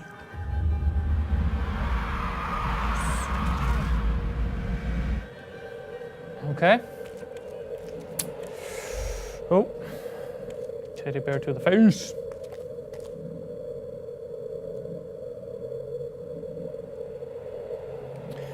Maybe it appeared there after I got 6 of 6 remnants or notes. I mean, that's quite possible as well. But yeah. Now I'm just gonna... Oh. Yeah, go in here and stop doing that. It's a fucking teddy bear. Oh, run for it. I'm gonna gun it. Something terrible is gonna happen.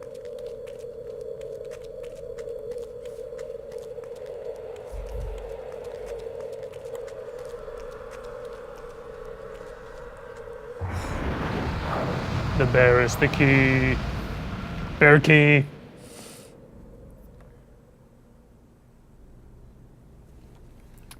Okay. Where the hell am I now? Absolutely. Oh shit.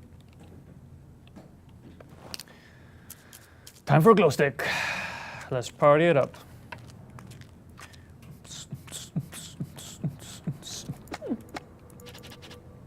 Oh.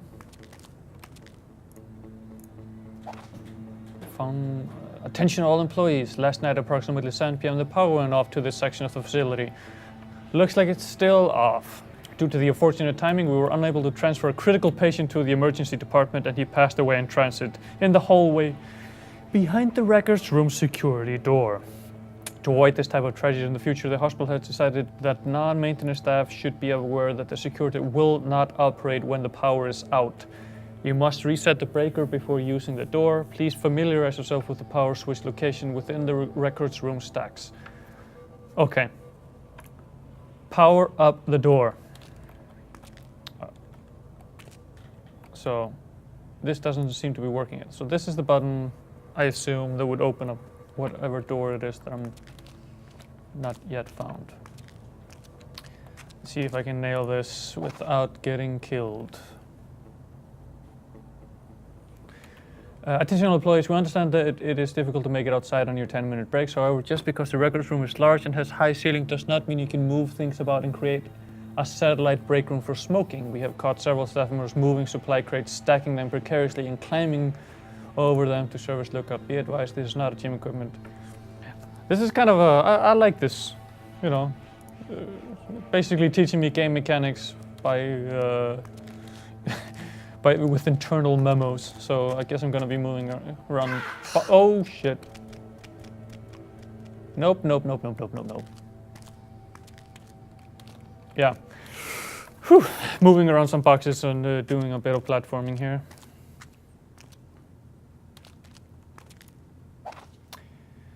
(1940) May 1, concerning Mr. Daniels' suicide. Mr. Daniels was found dead in her staff quarters this morning. There was a suicide note indicating she was extremely unhappy at work and in her personal life. Personnel on site state that she died from rapid blood loss caused from self-inflicted lacerations. Oh, so she slashed herself like all those other guys. Pending a police investigation, Miss Daniels' body was transported to the morgue. This is eerily similar to the other instances. Yep, eerily indeed. Okay. Oh. Oh my God. There was somebody running there. There is somebody in here with me. And it looks like a demon girl with red eyes. My favorite.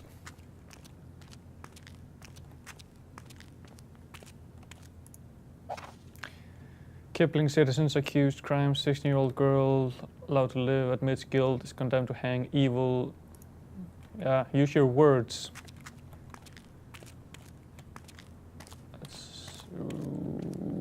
Something's gonna pop up, there we go. Stop! Can't move. So much pain and suffering. And who knows what's Oh, okay. Yep. that happened. What ails you, Sarah? Perhaps truth? Really pure. Who is this guy talking to me? This does not seem as scary as Outlast. I would agree so far. Not any jump scares, but it was very creepy walking through those hallways with the sound and stuff. But I guess it's gonna pick up. I wonder how far we're gonna get. I'm gonna stop reading all these notes and try to move quicker through these sections. So maybe we'll see me scream.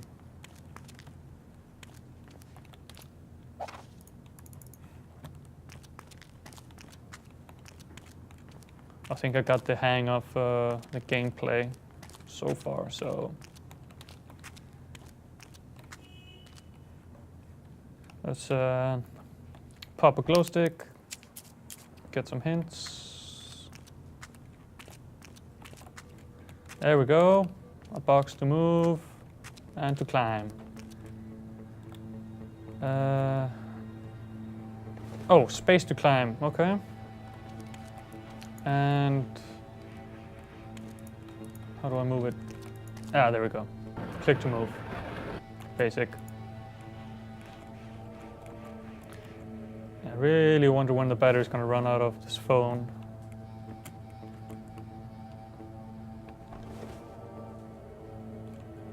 I wonder if this is the impromptu smoking section that they were talking about. But here is a circuit breaker. Oh, snap. Does being out of the dark make you feel better? Well, it shouldn't. Well, a little bit more light, but he just told me not to rest on my laurels, so around every corner could be a monster. Can't climb here. Ah, there we go.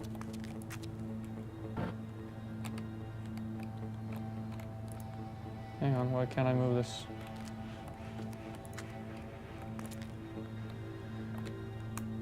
Why can't I? Ah, I'm moving it this direction. Okay. That's kind of annoying that they can't, you know, make me do the wrong thing and figure out what the right thing is, but okay.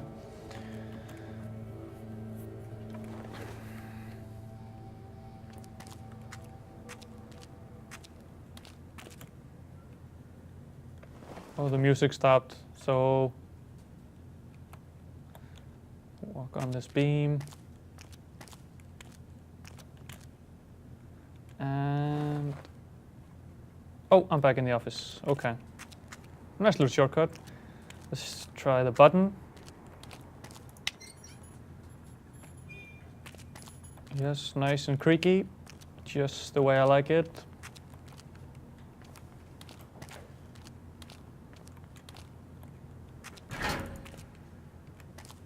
Oh, this is fucking creepy with the music. The music was creepy, but now with the music gone, it's even more creepy.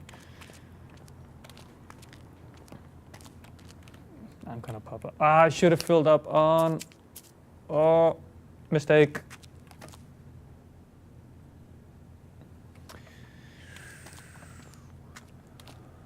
Okay, save point. That's not good news.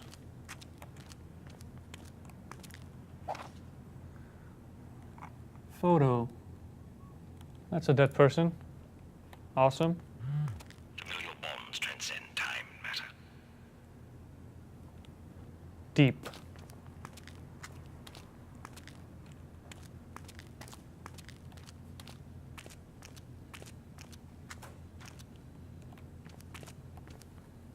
Ooh, we have about almost 20 minutes to go. Let's see if I can get into some trouble. That's a lot of sick people. Okay. And your blood is thicker than water. Okay. I thought that was true for all humans, but... No, that's a chair. Yep. Just a chair.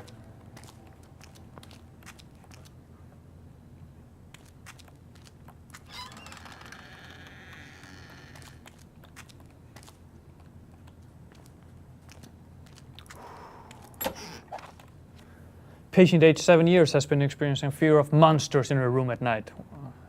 A night shift nurse consoled the patient by reaffirming it was only in her imagination. The patient subsequently began exhibiting uncontrollable violence towards herself and staff members. The patient has been restrained and transported to solitary confinement. That was note 1 of 6. Okay, so I'm in another section finding notes. Oh, red thing shining in the dark. Billy, I'm done with this hospital. I ain't dealing with this crap anymore. I saw something down in that boiler room and one of the orderlies saw it too. It ain't right and I'm not staying here. George, just fucking leave. Stop leaving notes. Oh, the drums, the drums. Patient reported seeing shadowy figures in his room at night. Okay, so basically a lot of shadowy figures and monsters and ghosts. Well, I haven't seen shit. Oh. Jinxed it. Fucking jinxed it. I'm still moving in. Gonna pop another glow stick.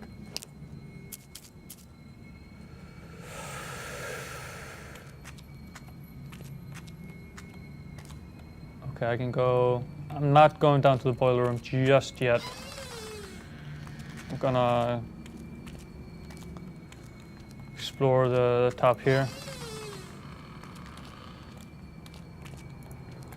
Because I know what happens in the boiler room. Oh shit. Oh shit. Oh my god. It disappeared. Okay.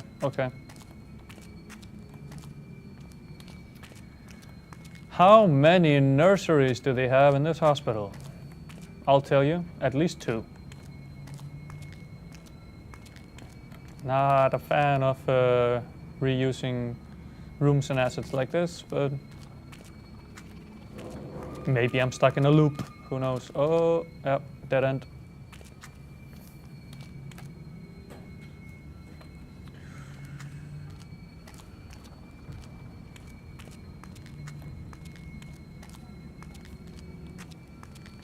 Fuck it. Let's go down to the boiler room. Let's see if Freddy Krueger's home.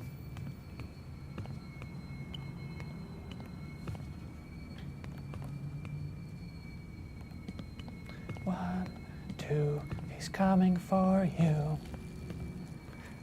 3, 4, better lock your door. Hey, come on, give me the flares. All of them.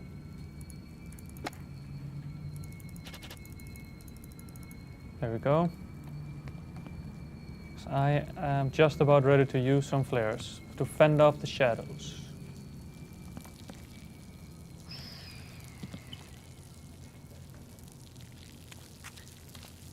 Okay, this is where it's gonna happen. I'm already prepared, but there's still something gonna pop out and I'm gonna scream.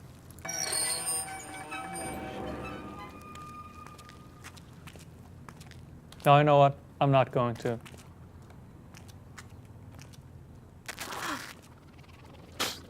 Yeah, so what?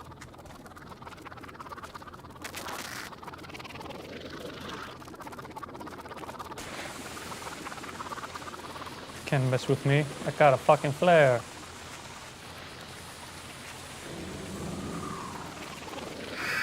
Yeah, take that.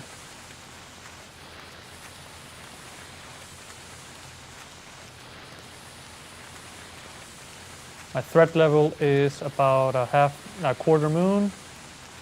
I can live with that.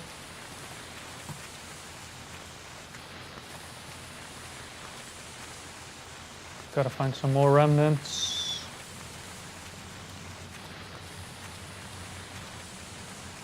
Bah! Ha ha ha ha! Think you're gonna get me? Oh shit.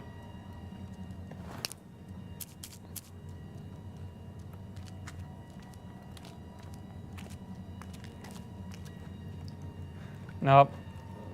Another flare.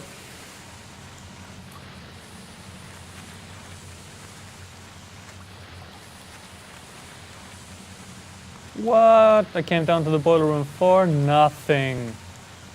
Come on, there must be something here. Nope.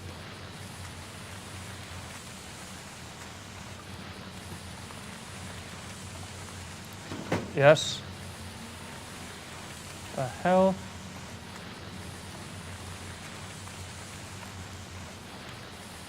How can I... There we go. Yes. This is what I was looking for.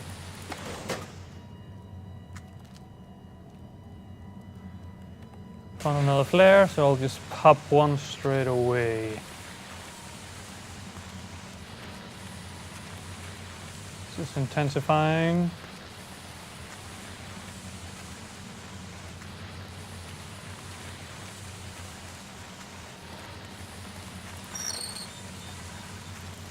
Let's try the other way.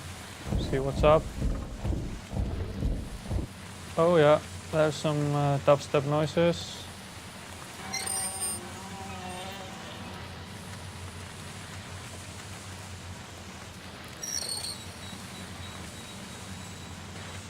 Oh, that was not good timing, but okay, I'm fine.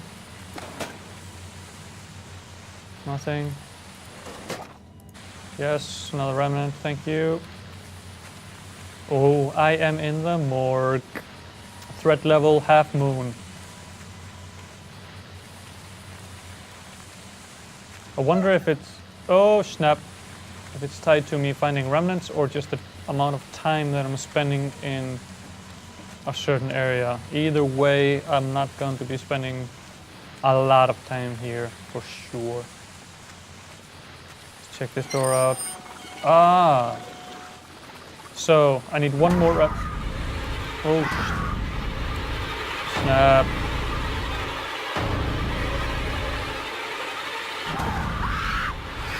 Oh. Yeah, you ain't sneaking up on me. Goosebumps though, that's always nice. So I need to find one more remnant and then return to this room. So let's go back upstairs, find that remnant, fill up on flares.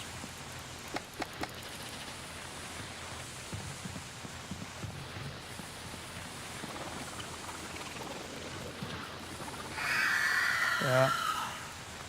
Giving yourself away with that noise that you're making. Let's try walking a little bit in the dark. Oh yeah, this was a dead end. Not literally, hopefully. But yeah. Let's check them. I know you're there. Yeah, no fucking shit. I've seen you several times. Okay, there and to the left.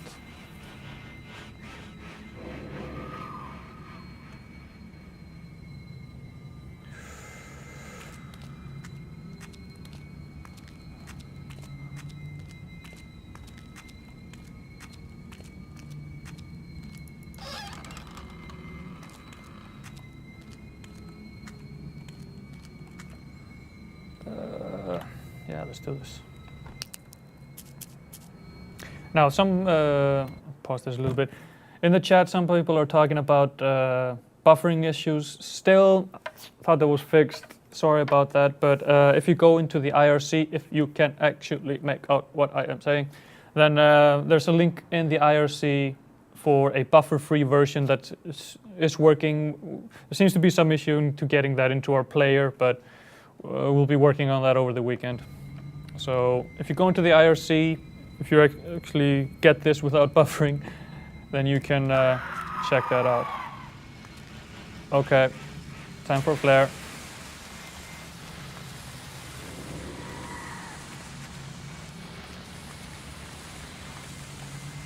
Dead end. You tricked me.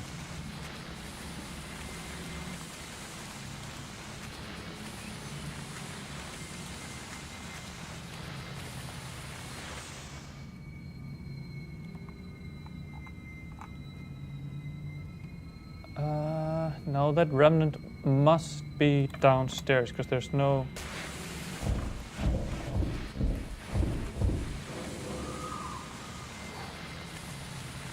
other place it could be.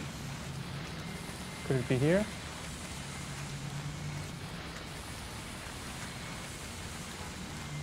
somewhere.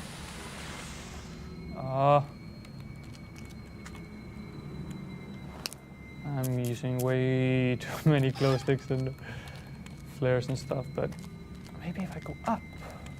Oh, hello.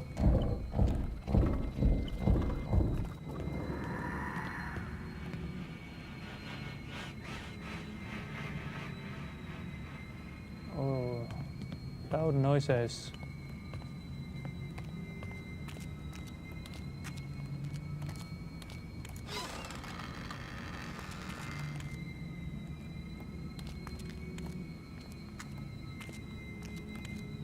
Ugh, nothing. That means there's gonna be something creepy when I get back here. What you got? What you got?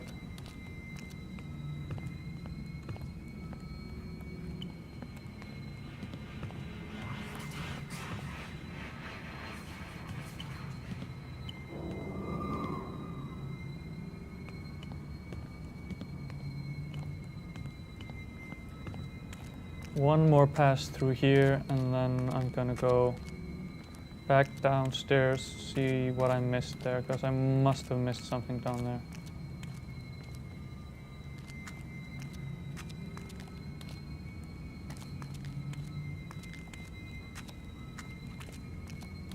There is no remnant here.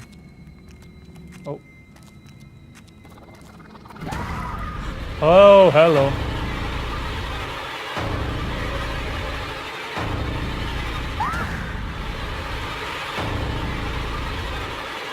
Haha.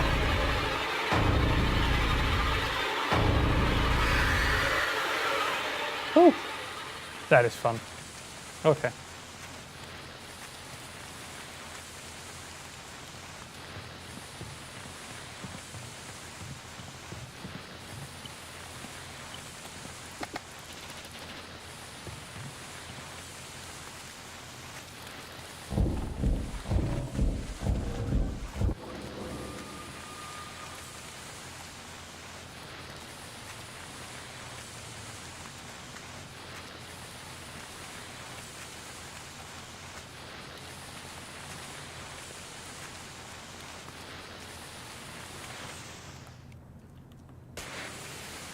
Look into every corner.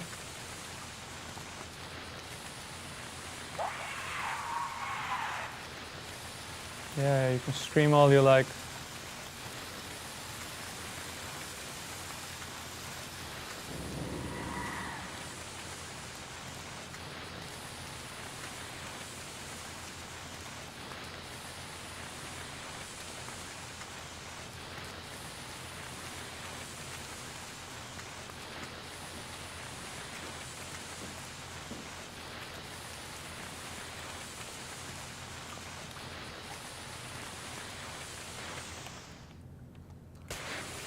Still got plenty of flares.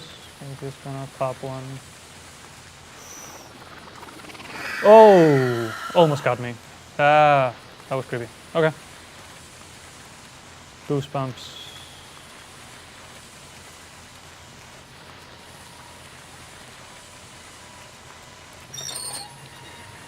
Why didn't I go through this door earlier? Oh, stupid. So much time wasted.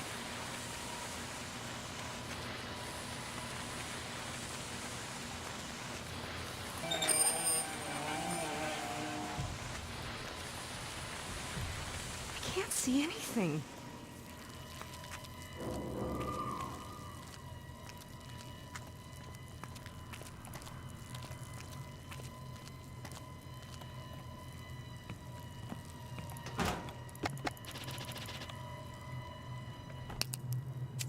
No, that's not what I wanted to do, stupid. So my threat level hasn't moved up at all, so it must be connected to remnants that I pick up. I can live with that. These are different stairs, I haven't been up here before.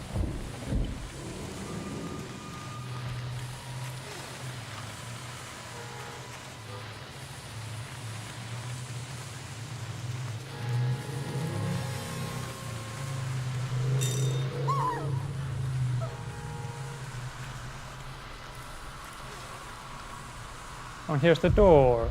So now I just need to find the key, bring it down to... Okay, I'm getting the hang of this. Oh. I think that's the remnant that I'm looking for. The sigil is here. Yes.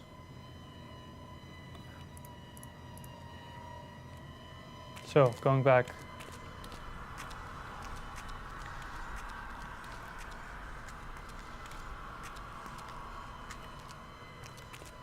Fuck it, I'll just pop a flare. I'm gonna pick Oh God, I can't see anything. pick some up down here anyway. Better safe than sorry.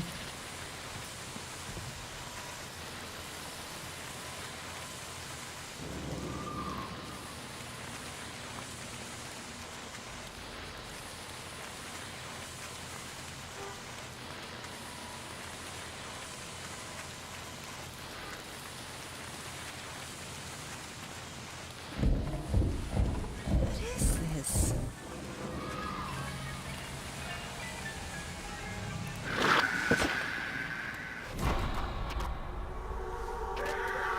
Scissors. They moved the afflicted to this place where you stand. They thought it would protect and leave them to grow. Then came corruption, persecution, and chaos. Yeah, over in the chat is saying you can't get scared when you can defend yourself this easy. Exactly, it's way too. But can I actually? Okay. Now I'm holding the sigil, which means I cannot pop a flare. So this is where things get interesting. But I know where I'm going. Just need to get there without running into creepy ghosts.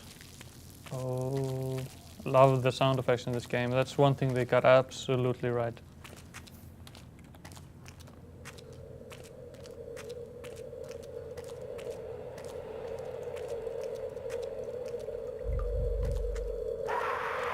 Okay, some screaming.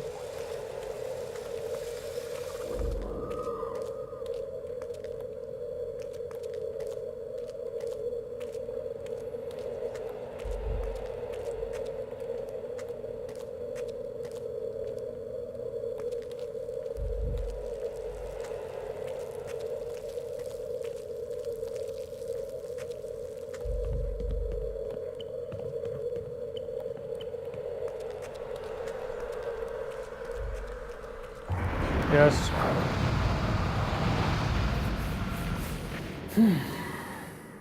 And actually, that means that we're out of here. Right? What time is this open? It's still 3 minutes. Nah, 3 minutes. Let's see what happens over here. Oh.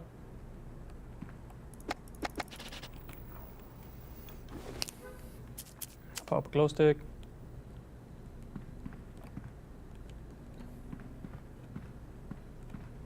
Hello, Genesis. It's so nice to see you.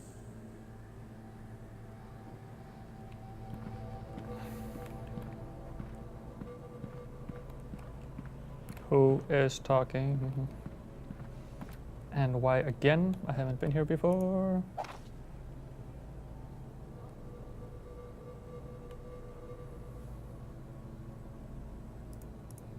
Your new desk should be fully functional now. That sounds like something that has secret compartments and stuff. Find the ghost and let him see what happens when you die. Yeah, let's see if I can end the stream like that. Finding another one of those ghosts and just let him have me.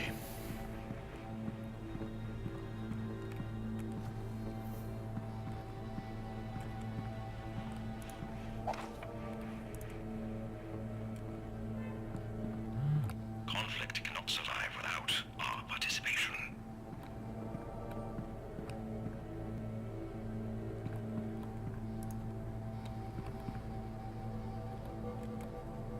What the? I can't see shit.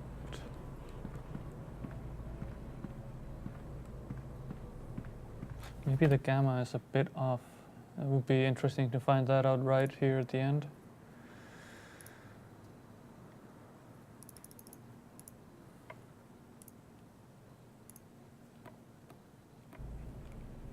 That's yeah. I don't consider that cheating, guys. Just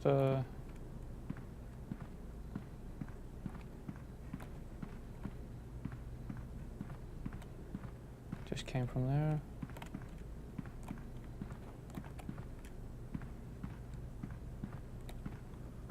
There is nowhere to go here. This is just a foyer of some sort. Ah, there is the door.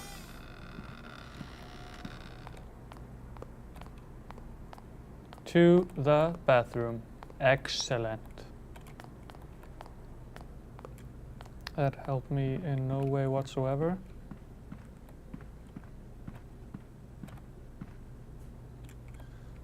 This always just ends. Map. Let's check the map.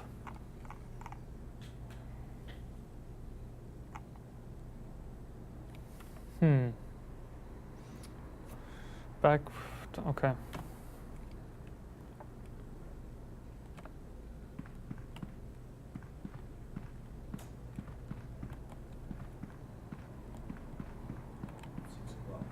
Yeah. It's almost time to call it, guys, but I'm just gonna see, is there anything here to check out, a desk or button or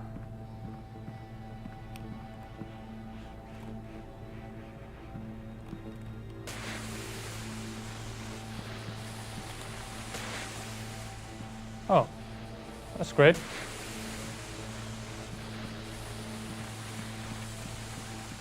Didn't I just come from here? Or, yeah, I can't go there. This is stupid.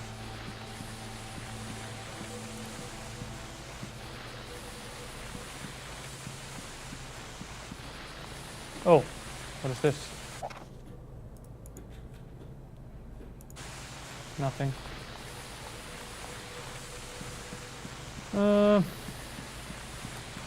There's a door there that I didn't see. Jesus.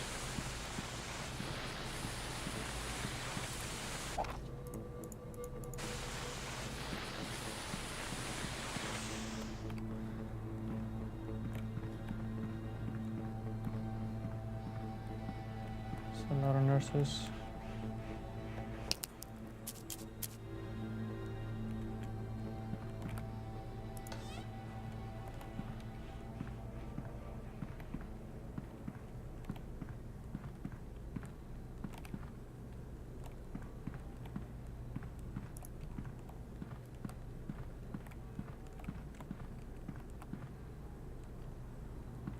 Yeah, anyway, I was hoping to find a ghost and see what happens when I die, but we're out of time. So, happy Friday, everybody. Go out and have some fun. If you joined in late and you missed the news, watch the replay. It'll be up a little bit later in the evening. Nice discussion that we had. And of course, I've been playing Daylight on the PC, which is also out on the PS4. It has some interesting Twitch integration where users watching somebody streaming can actually interact with it. Unfortunately, since we don't use Twitch, we couldn't do that here, but that's an interesting feature, I think. Beginning is a bit lackluster, I have to say. I mean, the audio work is excellent and got me freaked out a couple of times, but you know, being able to defend so easily with the flare and the flares being so easy to get, I don't know. I'm gonna keep on playing it at least and see what else happens. But thanks for joining, guys. Join us again Monday for, well, the plan is The Amazing Spider-Man 2. If we can actually source it, we have plenty of film swag to give away, tote bags, the film, the first film and other stuffs. We'll be taking a more in-depth look at the Virtual Console on the Wii U again with Thomas on Thursday. And then it's War Thunder, Elder Scrolls, stuff like that. That's kind of in the air which days it's going to be. But stay tuned and we'll let you know as soon as we know. So have a wonderful weekend. Be good to each other, and see you on the flip side.